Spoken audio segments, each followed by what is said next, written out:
All right, a couple trig problems before the end of our unit here. So again, f of x equals g of x. Here we're just finding solutions between 0 and 2 pi. So we're talking unit circle solutions. 1 plus sine equals 2 cosine squared. Again, you can absolutely graph both of these functions and look for those ordered pairs where they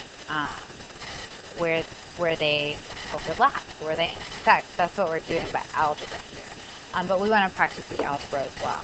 So I have a singlet sine and cosine squared. So I know I need to change my cosine squared. And the thing that we have memorized forever and ever is sine squared plus cosine squared equals 1.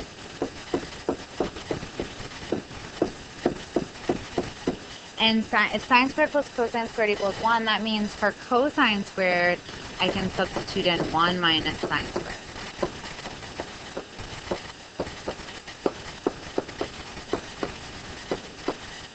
I'm just going to keep going with my algebra, as that is this unit. Distributed my 2 minus 2 sine squared. And since I have a square term, I need to get all of my, I need to get everything on the same side so that I can factor. So I'm going to add my 2 sine squared over and subtract my 2. A lot of you do that without showing the steps, and sometimes we make some silly errors and then our problem isn't factorable and everything goes bad. So show your work, spin the pencil lead.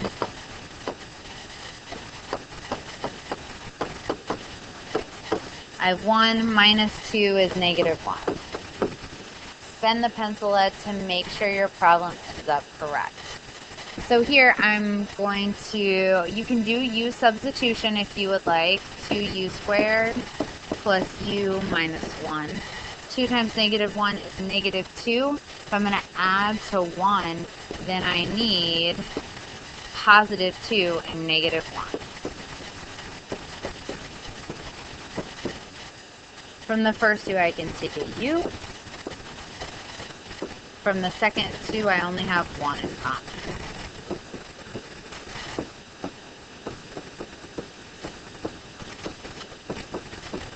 And this is all equal to 0. I guess I forgot my let statement here. Let u equal sine of x. And I did do that pretty quick. So if that was way too quick for you, go ahead and pause and even cover up those factoring steps because you're all factor masters. And make sure you can do those factoring steps on your own. So these are set equal to 0. And I would even go so far as to say, go ahead and solve for u here. So u equals negative 1. And from our other set of parentheses, if we're set equal to 0, add 1, divide by 2, u equals positive 1/2. And we said let u equal sine of x. So sine of x equals negative 1, and sine of x equals 1/2. Where do those happen? Well, and here we're just talking between 0 and 2 pi. Sine is negative 1 at 3 pi over 2. And sine is 1/2 in the first quadrant. Sine is 1/2 at pi over 6. And in the second quadrant, the other place where positive, that sine is positive, that's at 5 pi over 6. Now, in order to find our ordered pairs, we have to plug back in. And it's really easy to get distracted here by the angle values, or by the values that we just found. The 1, the negative 1, and the 1/2. That's not what we're plugging back into. We're plugging back into that original equation. So you can plug back into either 1 plus sine or 2 cosine squared. I think 1 plus sine is easier to plug back into. So I'm going to plug in all these values. So 1 plus sine of 3 pi over 2 is going to give me the output that I need here. And sine of 3 pi over 2 is negative 1, so that is 0. So our ordered pair here is 3 pi over 2, 0. That's one of our 3 solutions. Again, there are 3 solutions that happen between 0 and 2 pi. We're going to keep plugging in 1 plus sine of pi over 6 and 1 plus sine at 5 pi over 6.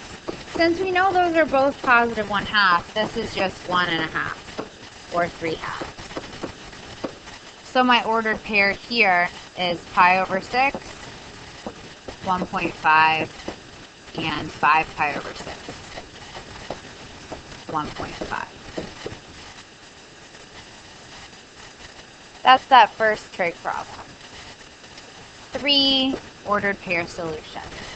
Luckily enough, the second trig problem we have here is really much more straightforward.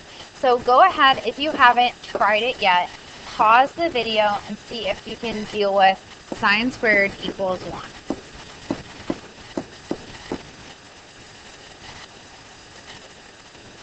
Alright, hopefully you tackled this one on your own. I'm going to tackle it by taking the square root of both sides and not forgetting my plus minus. That's going to give me sine of x equals positive and negative 1. That means my x values are pi over 2 and 3 pi over 2. That's where our y value on our unit circle is positive 1 and negative 1. Again, just like with the logarithm and exponential problems, if you're set equal to a constant, if one of your functions is a constant, that is a horizontal line. That's your y value where your two functions are going to meet. So our ordered pairs are pi over 2, 1 and 3 pi over 2, 1.